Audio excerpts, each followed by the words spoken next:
जय जगन्नाथ बंधुगण good morning everyone मु पवित्र आपण मानक स्वागत जनाऊँगी आपण मानकर प्रिय न्यूज चैनल खबर ओडिशार को आसंतु जानिनेबा कौन रोजी आज सकाळ टॉप न्यूजेस गुड़िक।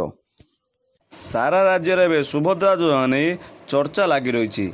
यही योजना नहीं लोकों मन में विभिन्न आशंका रही बेले ताकू दूर करने लक्ष्य रे महिला माने किभली एही योजना रे सठिक भाव में आवेदन करेंगे एवं समस्त हिताधिकारी राज्य सरकार योजनार लाभ उठाई पारे से राज्य ठारू आरंभ करी ब्लॉक एवं पंचायत स्तरीय सुभद्रा योजना रथ बुलिबो।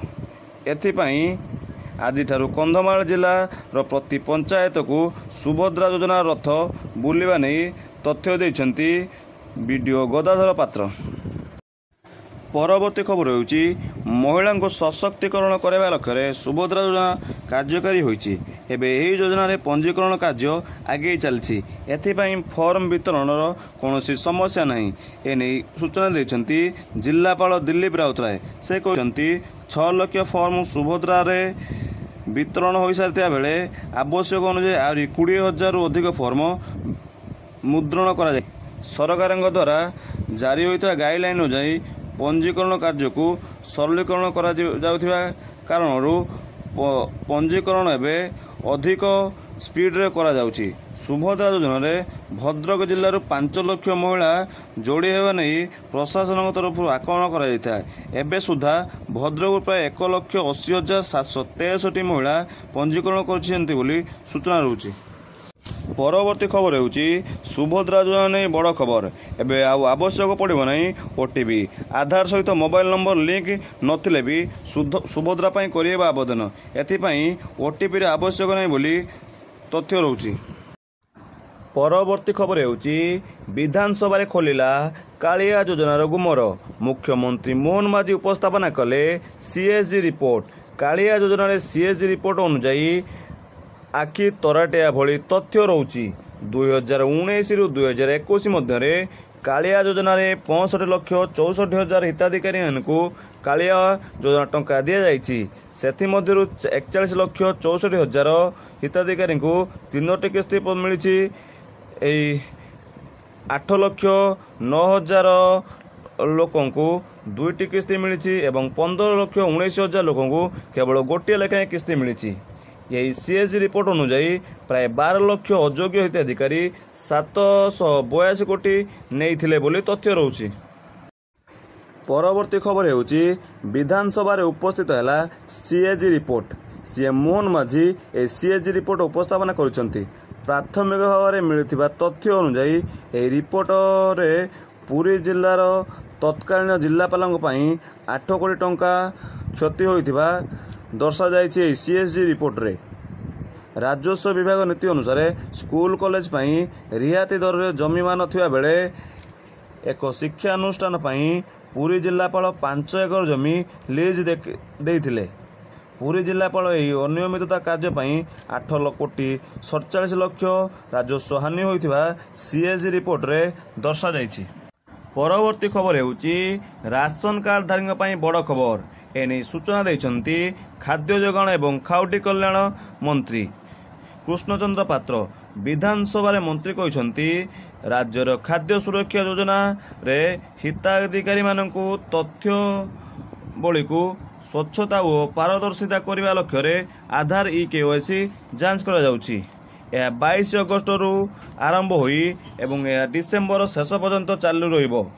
तेबे ओडिशा छाड़ी बाहर काम करने जाउथिबा ओडिशार लोक माने किपरि ई-केवाईसी करिवे से नहीं प्रश्न करथिले कांग्रेस विधायिका सोफिया फिरदौस। प्रश्नर उत्तर देई कहछंती खाद्य जोगाण मंत्री कृष्णचंद्र पात्र प्रवासी जेउंटी अछंती सेठारे भी केवाईसी करि पारिबे। ओडिशा को फेरिबा आवश्यकता नहीं। निकटस्थ कॉमन सेंटर को जाई सेमाने ई-केवाईसी करि पारिबे बोली तथ्य रहउछि। परवर्ती खबर होउछि सुजित कुमार राज्यसभा इस्तीफा देवा परे बीजेडी छाड़ी बीजेपी रे सामिल होइछंती। एबे सुजित को नहीं राज्य राजनीति चर्चा जारी रही। बीजेपी सुजित को पुणी थे राज्यसभा को पठाइबा नहीं से नहीं कल्पना जल्पना लगी रही। ତେବେ ବିଜେପିର ରାଜ୍ୟ ସଭାପତି ମନମୋହନ ସାମଲ ବୁଧବାର ଦିଲ୍ଲୀ ଗସ୍ତ କରୁଛନ୍ତି। ମନମୋହନ ସାମଲଙ୍କ ସହିତ ବିଜେପିର କୋର୍ କମିଟି ବୈଠକ ଅନୁଷ୍ଠିତ ହୋଇଛି ବୋଲି ତଥ୍ୟ ରହୁଛି। ପରବର୍ତ୍ତୀ ଖବର ହେଉଛି ଗାନ୍ଧୀ ମାର୍ଗରେ ନିଖିଳ ଓଡ଼ିଶା ଜୀବିକା ମିଶନ ଏବଂ ମିଶନ ଶକ୍ତି ସଦସ୍ୟମାନଙ୍କର ଆନ୍ଦୋଳନ। ବିଧାନସଭା ସମ୍ମୁଖରେ ବିକ୍ଷୋଭ ପ୍ରଦର୍ଶନ କଲେ ହଜାର ହଜାର ମହିଳା। ଏକାଠି ହୋଇ 6 ମାସ ବାକିଆ ଥିବା ଦରମା ପାଇଁ ଦାବି କଲେ।